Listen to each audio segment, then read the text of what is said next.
We need to use technology to enhance who we are as human beings, but not replace, because it can Ooh. never actually replace true human connection.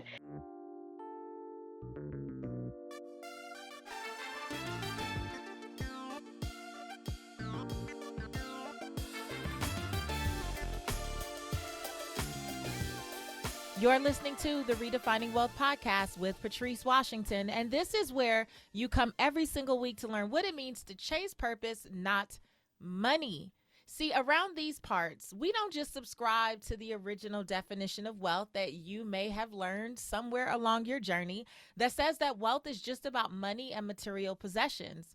We actually subscribe to the original 12th century definition of wealth, which says it's the condition of well being. That's why I'm so excited today to sit down with the Chief Well-Being Officer for Deloitte. Yes, the accounting firm. Like the Chief Well-Being Officer, Jen Fisher, who is here to talk about how technology should enhance, not replace human connection, and also what it means to create moments that matter. Even in the workplace. But before we get into all of that good stuff, I want to invite you to subscribe to the podcast because you're going to love it here. And we have hundreds of episodes for you to go back through and get familiar with what I call the 6 pillars of wealth. These are all the areas of our life that are impacting our finances, even when we're not thinking about it. And so, whatever challenges you may be having with your wealth building journey may be actually connected to some other part of life you're not even thinking about. I know it's crazy. Go to patricewashington.com/start here so you can learn more about those 6 pillars. Now, before we really dive in, let's get to the affirmation of the week. You know, you got to speak positivity into your life, into your day.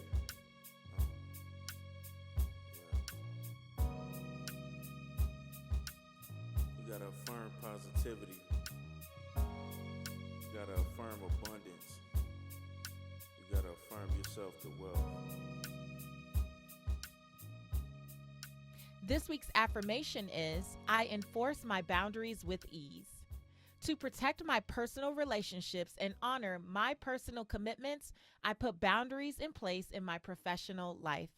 I understand people will not treat me how I treat them, but how I treat myself. My boundaries are an act of self love and self care. And when I choose to honor them, it makes the people and things I choose to allow in my life more in alignment with how I see my life. I have and exercise the right to require people to treat me how I want to be treated in any setting. People can choose to honor my limits or accept the consequences, but my boundaries define how I'm willing to spend my most precious resources, including my money, time, and energy. They define what I will and will not accept in my life and how I will respond if someone fails to respect those boundaries. Declare it with me today. I enforce my boundaries with ease.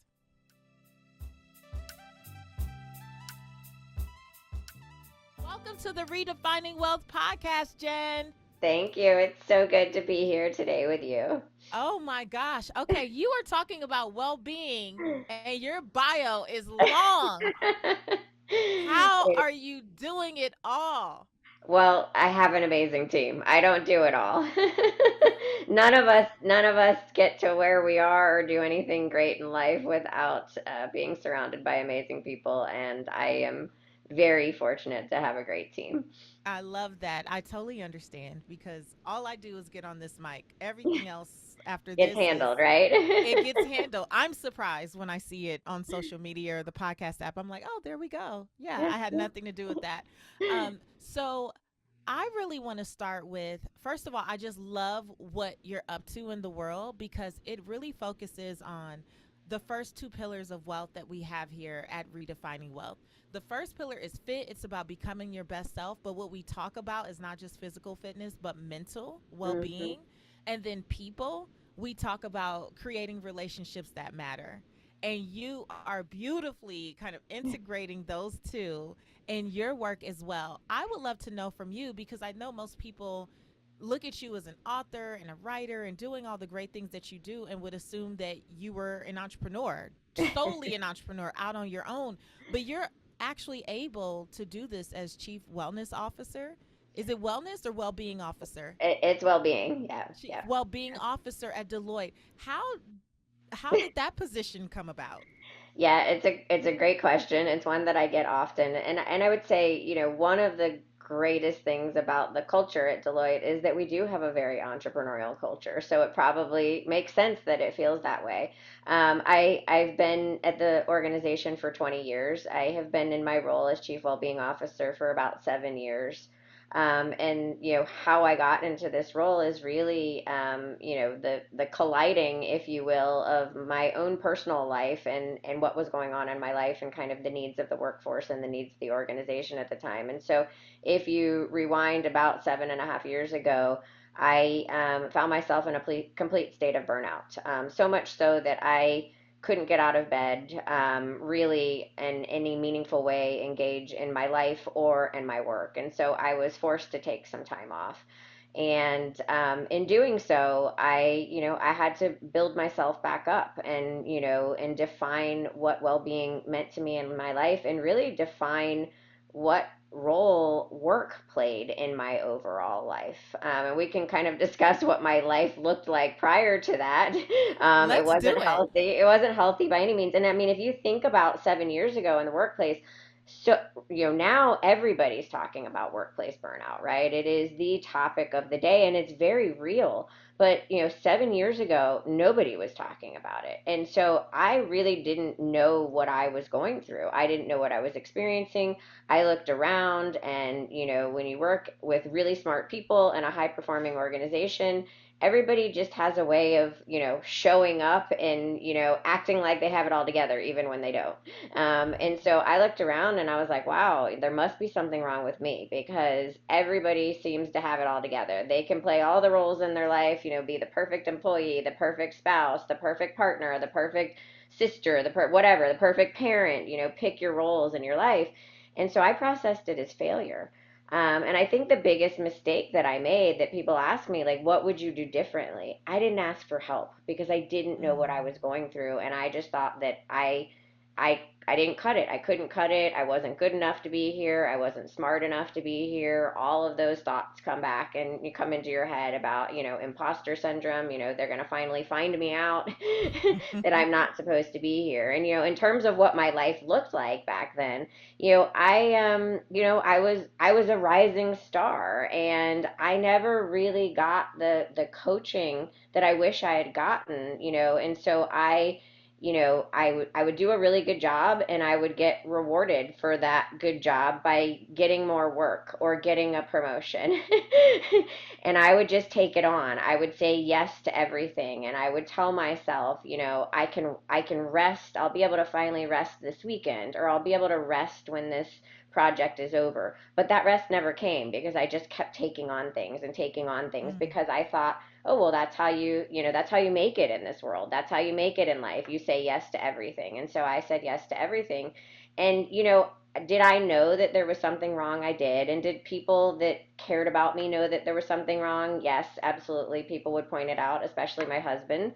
But nobody listens to their spouse. They don't know what they're talking about.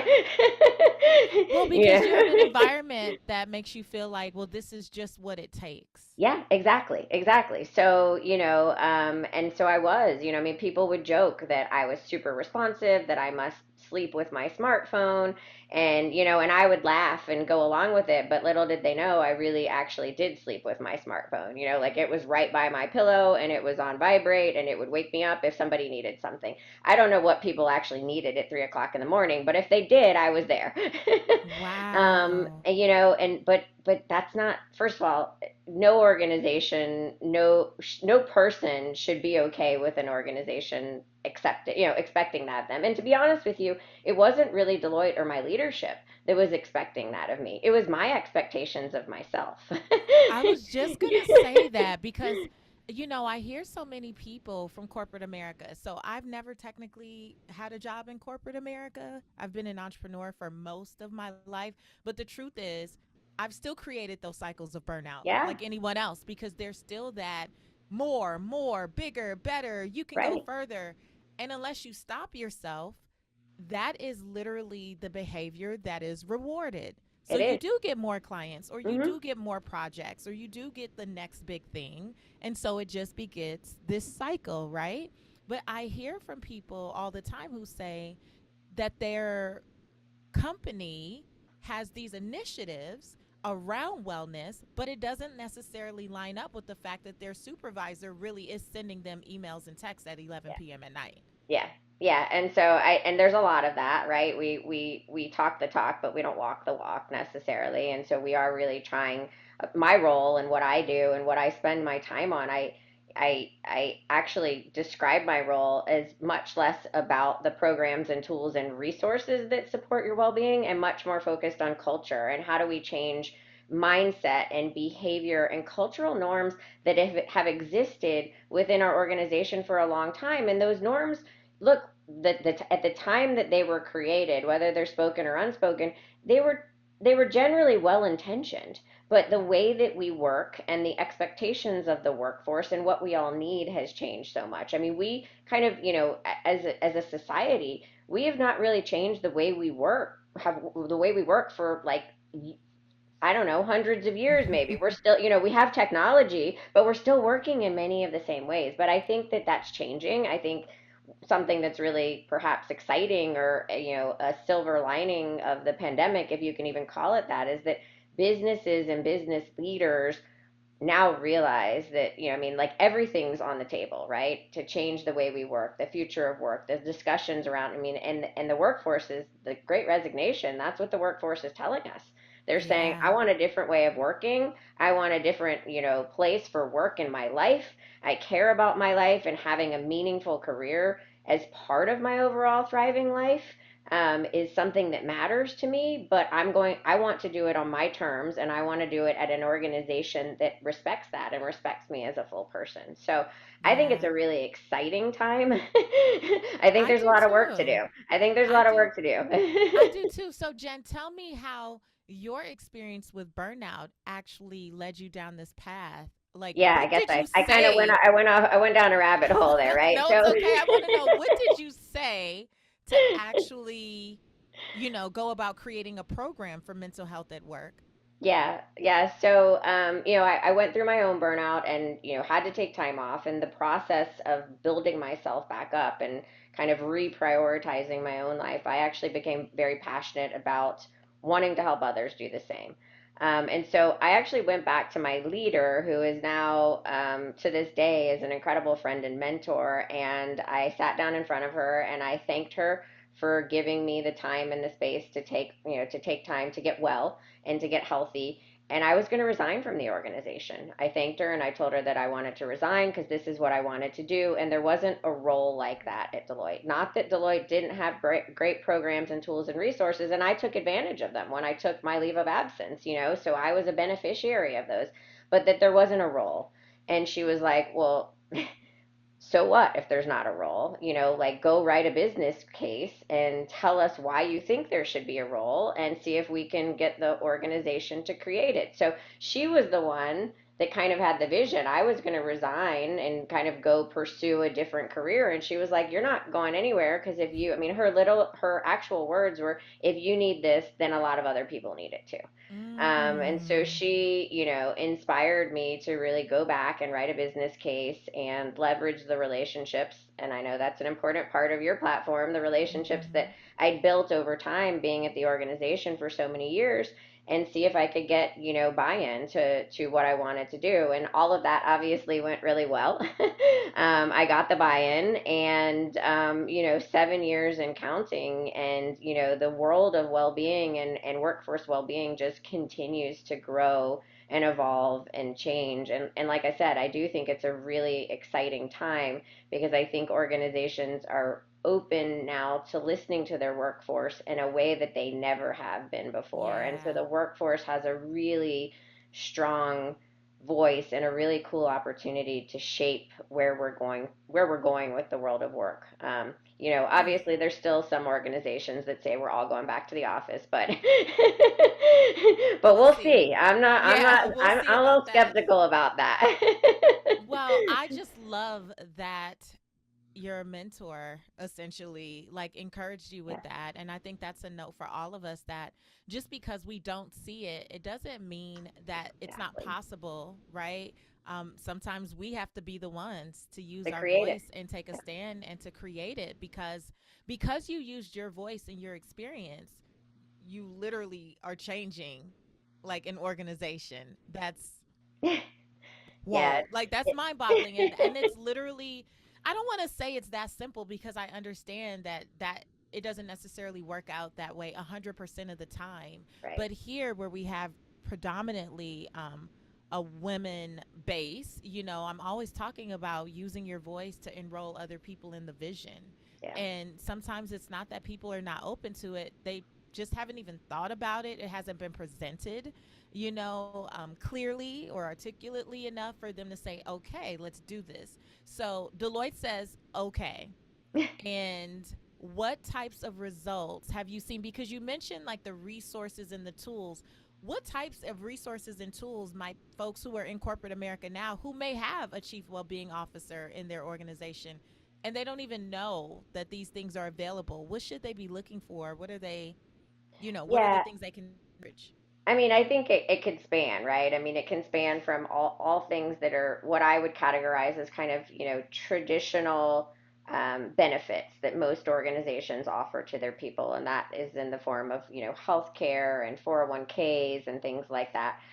Where and those are really important. I think those are foundational, right? Like that's an organization saying we care about you, at kind of at the most basic level. I think, where I focus a lot of my time is in learning and development. I think when it comes to well-being, we all have a general definition of what well-being means to us. But in corporate America, what we learned, especially at Deloitte very early on, was that nobody spoke the same language around it, right? And so nobody knew how to ask for help or to ask for what they needed, except for those few brave souls. Or what would happen was that, people would have figured out kind of how to navigate it and do it very quietly, but kind of not tell anybody that it's going on because I don't want them to find out and tell me that I can't do it. Right? And so I think what was really important was that first we kind of created we are accountants and consultants. So we created a framework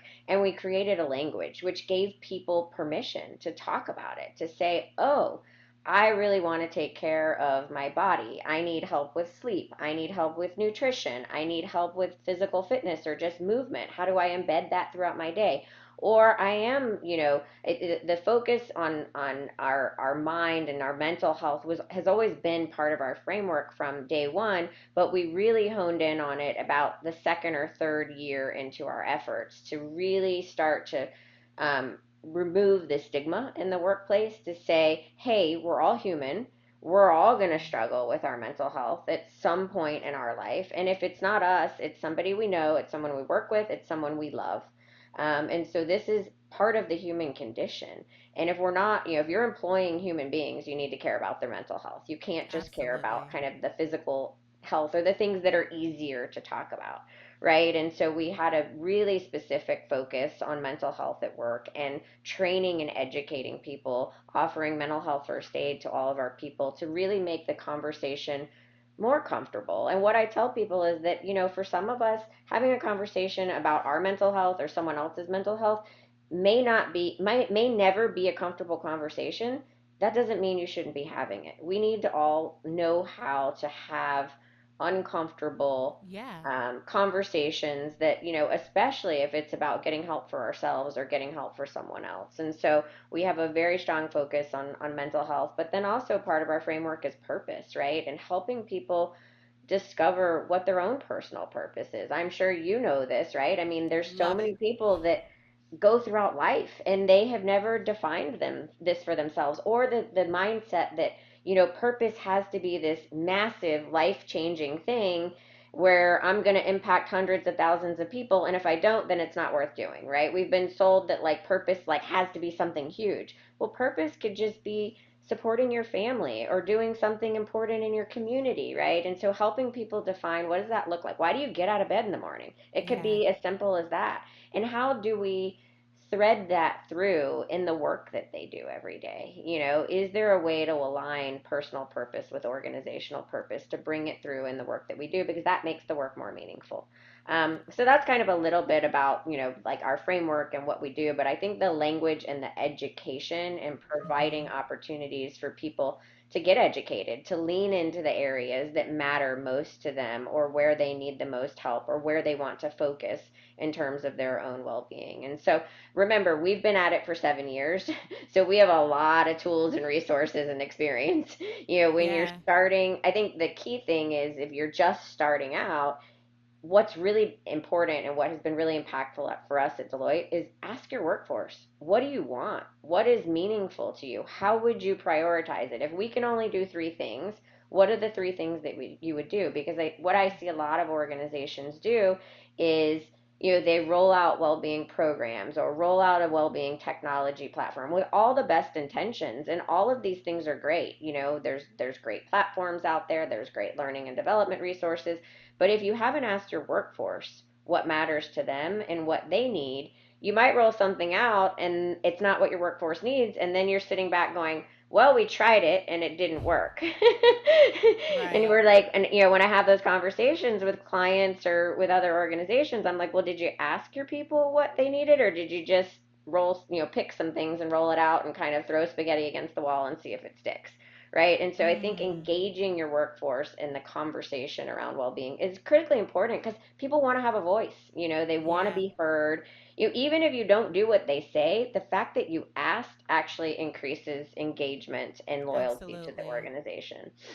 Oh, there's so many goodies in here. So, one of the first things that I want to go back to is that I have said forever, I know as long as I've had this podcast, that purpose is not about being an entrepreneur, Right. right? Purpose is literally about how do you use your God-given gifts, like in the marketplace, like period. And I've always felt like you could utilize your purpose in a corporate setting, Yeah. right? And I think it's so important that you make that connection, because for us, one of the disconnects I've seen with people in their personal finance is that they usually are trying to fill a void when they're not operating in purpose. So I Mm. go to work, I hate my job, right? It continues to fill this void, because I may not be using my gifts in the best. It may not even be the workplace. Maybe you're in the wrong department. Yes. So right gift, wrong department, or right gift, wrong industry. Using it in a place where it's not truly being utilized to its fullest potential. Now it creates a void, and now we want to shop, or we want to buy things, or we want to buy people. And so there is such a connection between operating in purpose, and I really do believe, for workplaces, that if people were using their gifts and truly felt like they were in purpose, you would have better output. A Like, 100%. And I think, when you start to dig deep on purpose, and I've spent a lot of time with people on purpose, kind of what you get to is, it's how do we want to, it's about helping other human beings, right? It's about leaving the world a better place. When we walk out of the room, how do the people that we walked out of the room feel about us, right? And so mm-hmm, really, I mean, then that can take on, so many different characteristics. But if you really peel back the onion, it's about helping other human beings. And so yes, everybody, regardless of their job, should be able to pull purpose. I mean, if you interact, unless you just interact with robots and machines all day, which I don't think any of us do yet, you can pull purpose through. How are you interacting with the other human beings in your organization? And so, because people say to me all the time, well, yeah, Jen, it's easy for you to talk about purpose and to have purpose and meaning in your work because you're the chief well-being officer. And I say, yeah, you're right. That's absolutely true. But Do you interact with other human beings? Can you leave them a little bit better off than, when you got there? Can you show them or teach them how to do something? Mm-hmm. Can you do something that creates space for them to grow and learn? Can you do something that supports their well-being? All of those things can connect back to purpose. And so I think that's what we all need to understand. And even if you do hate your job, that makes your job a little bit better. Yes. I mean, I think just the awareness around what would make it better gives you an opportunity to advocate for it, Yeah. right? So, how can I use this more in my daily work? Well, that would give me a better sense of purpose. It would, and it's contagious, honestly. When you start doing Yes. it, other people pick up, they notice it, they pick up on it, and it just creates a much better environment for everybody to be in. Absolutely. Hey, Jen, when we get back from break, I want to go back to something you said. You said mental health first aid. Yes. I'm really curious about what mental health first aid is, and we'll jump into your book, Work Better Together, right after this break. Hey, Purpose Chasers, good news. The Chase Purpose Not Money merch store is now open 365 days a year, 24/7. So, if you've been waiting to get your Chase Purpose Not Money merch, now is the time. You can grab your tees, your sweatshirts, your hoodies, your candles, your mugs, whatever it is you want to represent that you are a purpose chaser is available for you. Just head to chasepurposenotmoney.com. Okay, Jen. So before the break, you mentioned mental health first aid, and that was like ding, ding, ding. Yeah. What does that mean exactly? Yeah, so mental health first aid is it's actually a worldwide program. You can go online and look up mental or go to mentalhealthfirstaid.org. And it is a worldwide program that is really a community-based program that teaches anyone. Really, I think, the way I would describe it is, what is mental health, what is mental illness, what isn't it, which is just as important, especially because of the stigma associated with it. How do you identify or notice or recognize that somebody might be struggling with their mental health or be in a mental health crisis? And then how do you help them? So how do you approach them? How do you have a compassionate conversation? Not how do you fix it, because it's not your responsibility to fix it unless you are a mental health professional or practitioners. But how do you have a conversation with them to let them know that you're there for them, they're not alone, and that you're willing to help them get the help that they need if that's where they are in their Mm, mindset. But really just saying, hey, it's almost it's not simple, but it sounds simple. But like, hey, Patrice, I noticed you're not yourself. Is there something going on? How can I support you? And you might say, hey, Jen, I'm not doing well. I'm struggling. I'm really anxious. I feel really depressed. I haven't been able to sleep, and I don't know what to do. And so, the training kind of helps you go have conversations like that in a compassionate and caring way so that you can let the person know, hey, you're not alone. And if you want help, I'm here to help you find the right help. And so that's what it is. It's a training program. It's available worldwide to anybody in, any community. They offer them at churches and community centers and things like that. And what we've done at Deloitte is taken that curriculum, because it's a publicly available curriculum, and really, customized it to Deloitte and our culture and some of the things that we see in our culture that could potentially, that might be unique about our culture, but honestly, not really, because people are people. But really, just kind of tailoring it towards our workforce and some of the unique things that that are resonant in our profession. And so, and it's a program that's available for everybody at Deloitte if they want to take advantage of it. I love that because one of my questions was going to be how can purpose chasers in corporate America advocate for themselves? And I think similar to what you were able to do when you create this study, this case for why this is important, even leaning into that curriculum Yeah, could be, really great material to help you absolutely. present.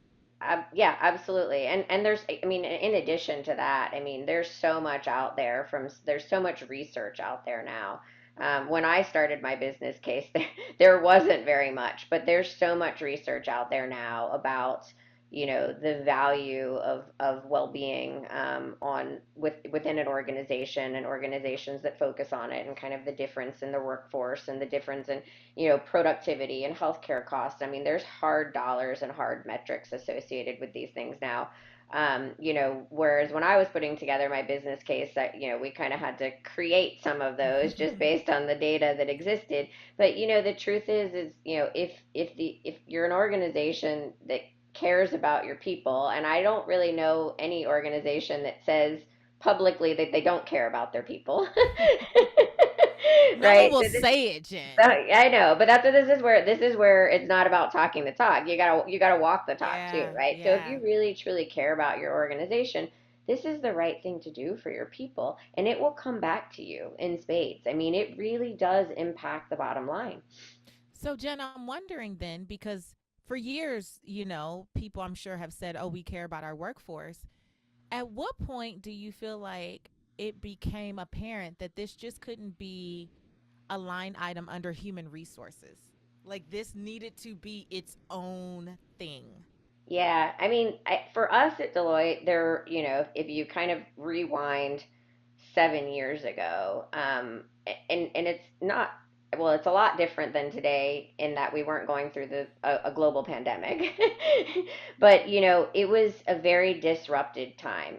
Technology was really embedding itself into every aspect of our life, including our Mm-hmm. work life, and so we were starting to be able to work from anywhere, if you will. We all were starting to have electronic devices, and we were connected to work more often, more than we ever were before. We didn't walk out the door and not, we were starting to check our email in the evening and, those types. So the ways that we were working were with because of technology, or how much we were connected was starting to change, right? And really making an impact on the workforce and the ways in which we were working.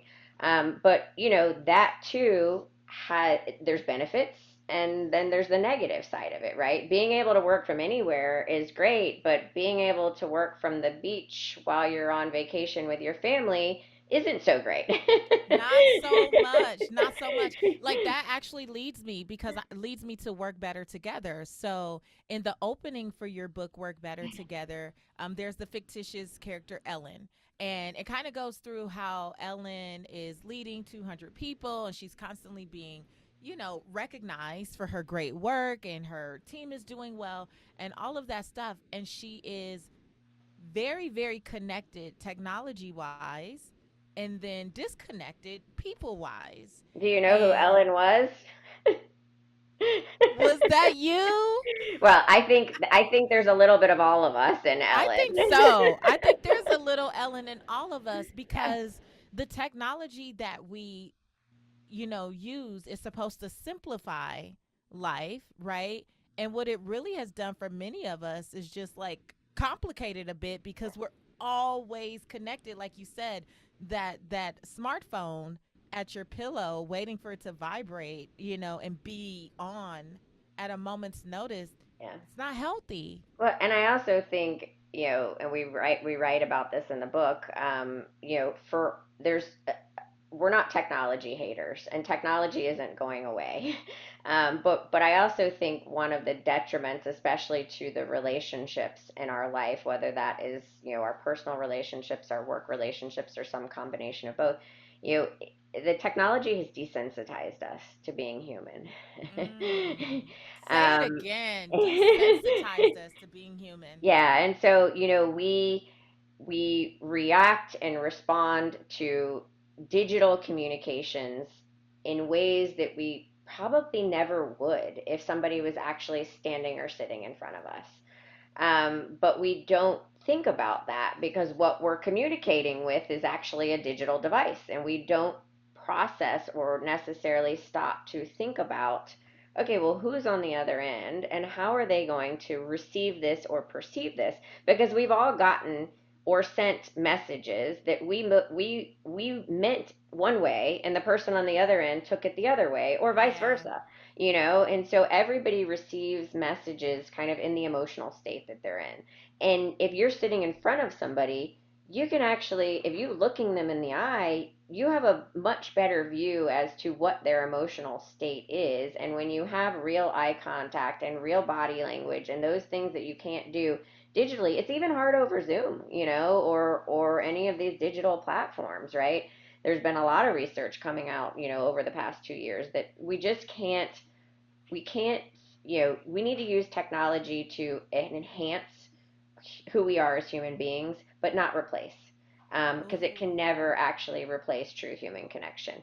And so we talk about in the book how, you know, we are more connected than we've ever been, but the incidence of loneliness is higher than it's ever been. The number of people that respond to surveys to say that they're lonely is higher than it's ever been, but we're more connected than we've ever been through technology, through our digital devices. So that tells you something. It's not true human connection if we're still feeling lonely. So is what you're saying are you basically saying then we need to get off so much technology and return to like the in-person meetings, or at least picking up the phone and talking to someone? I've literally been across the room from And someone, send like in the somebody a same. text message. Yeah, and they send a text message, or they call, and it's like I could have totally just gotten up and taken 20 steps and been right in front of you. Yeah. Like, how do we get back to that though? Yeah, so I think it's such a great question, right? I think that there's a role for technology and there's a role for, you know, in-person, you know, connection. And I don't think in the workplace that we're ever, you know, that's why, you know, there's this spectrum of views, right? Like everybody's going back to the office or we're never going back to the office. And I Right. don't think, you know, either one of those is right. I think that it's somewhere in between. And I think what's really important for organizations and for people is to think about, why do we gather? You know, when we used to go to the office every single day, what did we like about it? And what do we hate about it? And what we liked about it, let's preserve that and try to get back to that. But when we go to the office, it's really meant, it's actually, I believe, will become less about getting work done and more about connecting with one another, because that makes us better at getting our work done, right? Yeah. And so if you think about, you know, everybody used to get excited about like workplace offsites. Like offsites were fun. We would gather, we would learn something new, we would connect with each other. I think going into the on-site, like going into the office is the new offsite. But we have to make going into the office something that's exciting and fun and that people are going to get something out of it. Going to the office just to sit in a conference room in front of our laptops with 8 other people and not talk to each other all day, we might as well work remotely. That's true. I mean, that's true. Yeah, Even for me as an entrepreneur who has a remote team, my entire team is all over the country. yeah, And so for us, a couple times a year, we're meeting together for what we call team retreats. But it is wonderful to get to hang out and see each other in person. I mean, I just did a live event for my community. I teach a course called Command the Stage, and we had a live event at the end of the course, and I was literally rubbing people on their arms, like, "Oh my gosh, you're real." Like, and I told them, I was like, if I just walk by you and rub you, it is just because I am so excited. Don't think it's like to be anything, around real human Yeah, beings. I'm like, oh my gosh, you are not in a little box on my computer screen. You're a real person. And it was just, there's nothing like that. I think, before the pandemic, you totally took that for Took it for granted. granted. And Yeah. so now I see those opportunities to gather in person as like Yeah. And liquid and gold. those are that's what's going to enhance our, you know, our not in person relationships. So our digital relationships, right? I mean, it's really what we've learned at Deloitte and so many other organizations is that people that joined organizations during the pandemic had a much more difficult time developing relationships, understanding organizational cultures and norms, really understanding expectations, because those are the things that come out when you're gathered in person, right? Those are the things where like role modeling, and I mean, when we're watching others and interacting with others, those are the things that we learn. And it's really hard to replicate that in a digital world. However, if you have, times like you and your team do, where you meet, a few times a year, that's when the bonding really happens. And then that sustains you. You're able to get on a video call and be like, hey, how's your kid? How's this? Tell me about that. I mean, it like you can sustain and keep those relationships strong digitally, but you have to have those moments. We call them moments that matter at Deloitte, when we gather at moments that matter, right? And that does help sustain, and that's kind of the hybrid model. Like Yeah. we need to be thoughtful about when we come together and when we don't, and what does that look like for, because every team honestly is going to be different. And it also depends on the type of work you're doing. I mean, if you're kind of doing heads down work and you don't really need to engage with other people to do your work, then there's not really a point in forcing you to come back to the office. Yeah, exactly. So coming back to the office is about relationship building, cultural norms, behavioral norms, those types of things that are truly uniquely human, that are just really hard to do in an only digital world. So, what do you suggest for people who understand definitely that they are possibly at burnout or they have been in some form of burnout before and they are trying to set better boundaries Mm. for themselves in organizations that say they value their team's mental well-being, right? But again, maybe you don't have a supervisor or coworkers who necessarily um, honor that. Yeah. How do you navigate those types of scenarios? Yeah, so I mean, look, I think there's a couple of things, right? We are all responsible I mean, we're all responsible for our own well-being, right? And it's easy to say, well, they overran my boundary.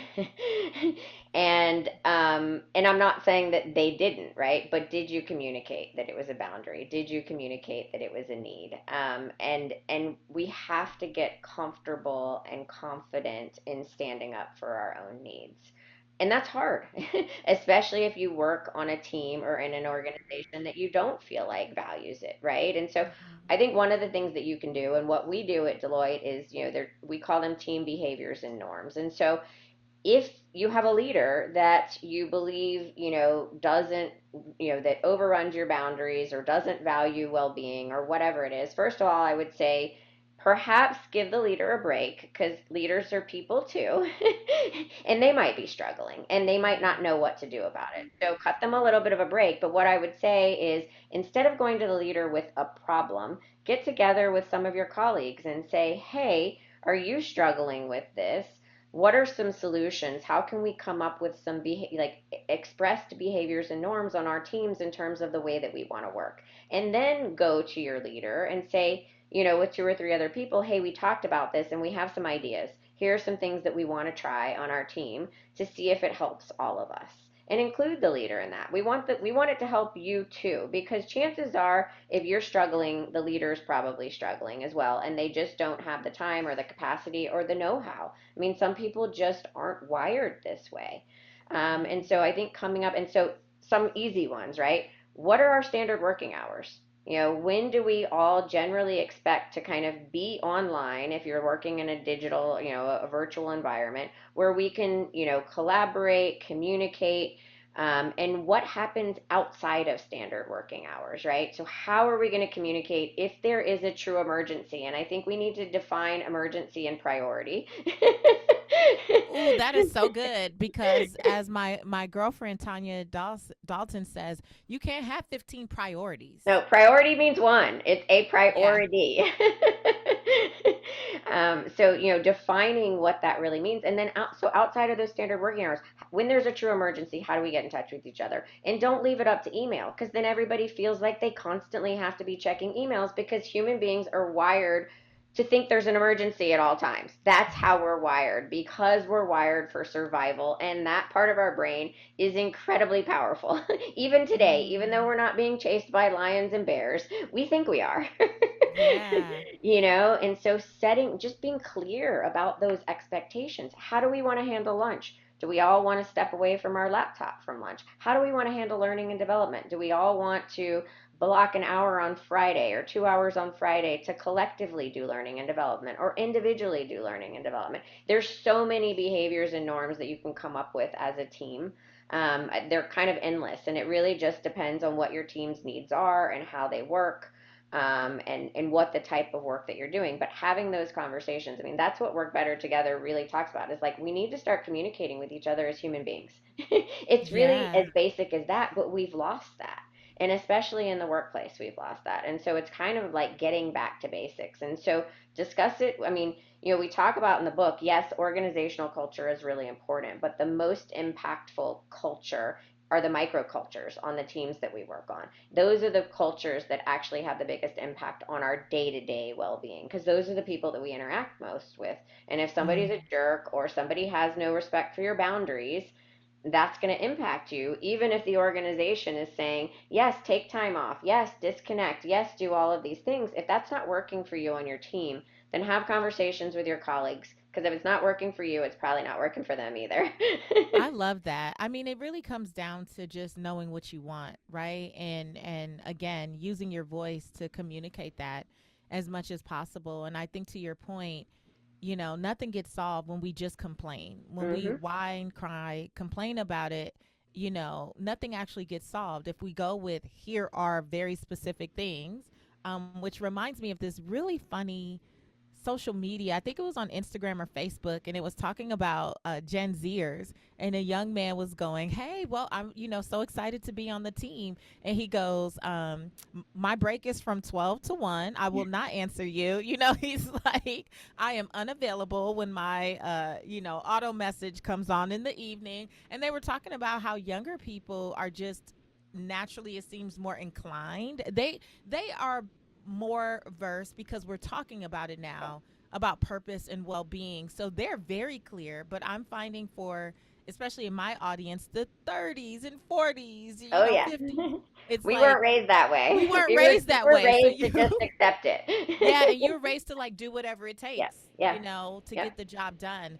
And what I'm seeing, because in my group coaching programs, I typically work with women who are in corporate America trying to figure out what that next thing is going to be for them, right?